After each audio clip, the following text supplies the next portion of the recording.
Hi hello నమస్తే welcome to our channel. నేను మీ ప్రియాంకారావు కొన్నిరెడ్డి.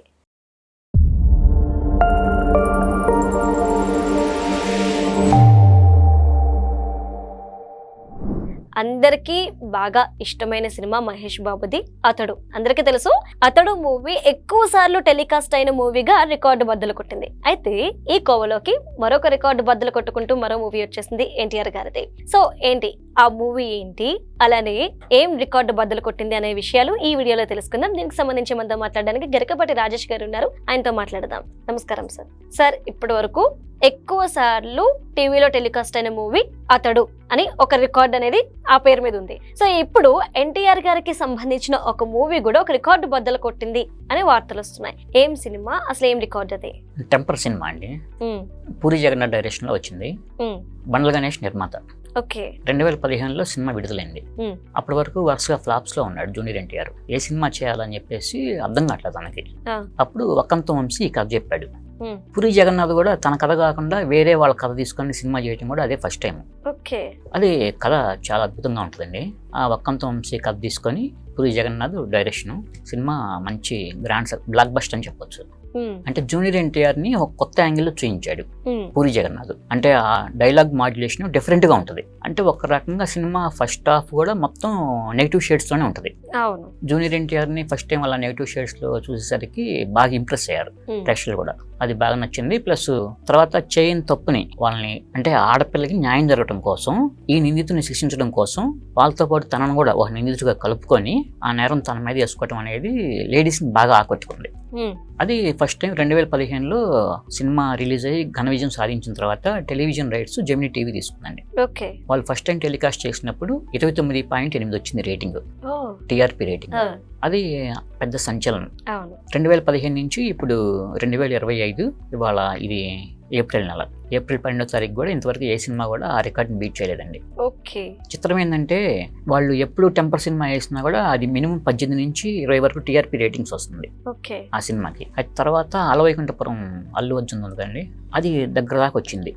ఇది టెంపర్ 29.8 అయితే అది అలవైకుంఠపురం 29.4. 4 పాయింట్ల తేడాతో ఆ రికార్డుని మిస్ అయ్యాడు అల్లు అర్జున్. అంటే సెకండ్ ప్లేస్ లోకి వచ్చేసాడు. పుష్ప 1 వేశారు. పుష్ప 1కి 25 వచ్చింది. బాహుబలి 23 అండి. శ్రీమంతుడు 22, జనతా గ్యారేజ్ 23. ఎట్లానే ఉన్నాయి కానీ ఏది కూడా ఇన్ని సంవత్సరాల్లో టెంపర్ మాత్రం బీట్ చేయలేకపోయింది. మళ్ళీ ఈ 10 సంవత్సరాల నుంచి కూడా 18-20 వరకు టీఆర్పీ రేటింగ్ రావడం అంటే మామూలు విషయం కాదండి.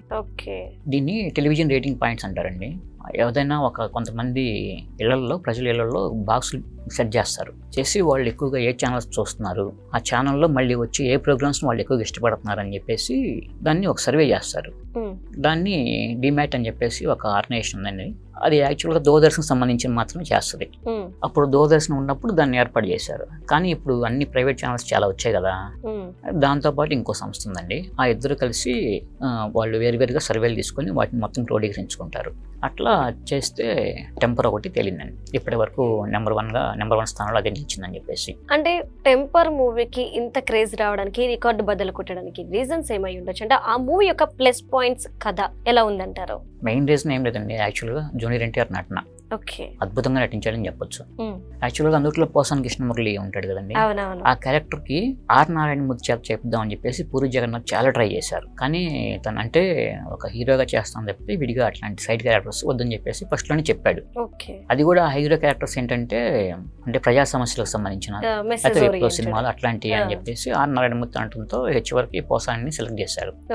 కానీ ఒక రకంగా ఆర్ నారాయణమూర్తి అయితే ఇంకో రేంజ్ లో ఉండేదని చెప్పొచ్చు. సినిమా కరెక్ట్ గా సెట్ అవుతాడు. పూరి జగన్నాథ్ ఆలోచన కూడా చాలా బాగుంది.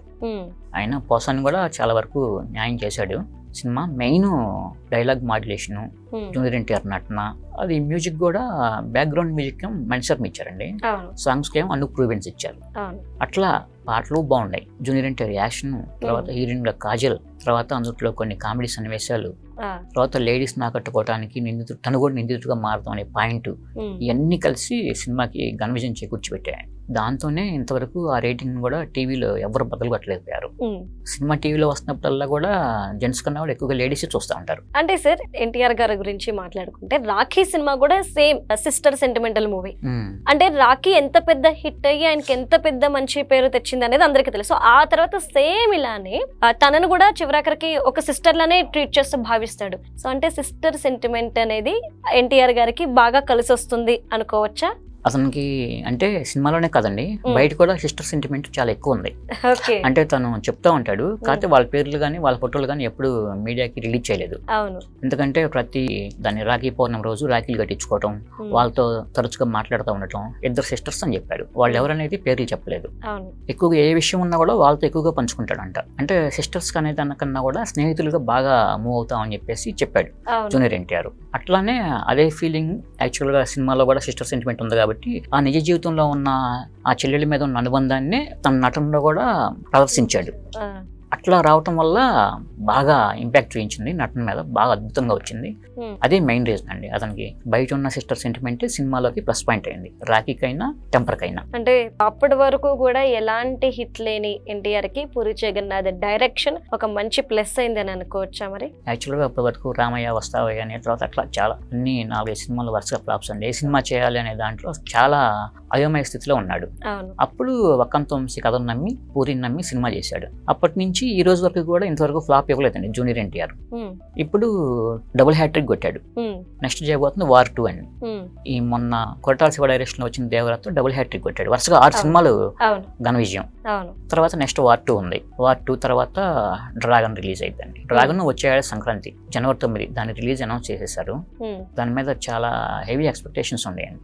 అయితే డ్రాగన్ కన్నా కూడా ఎవరు ఊహించిన రీతిలో వార్ 2లో యాక్షన్ సన్నివేశాలు ఉండబోతున్నాయి.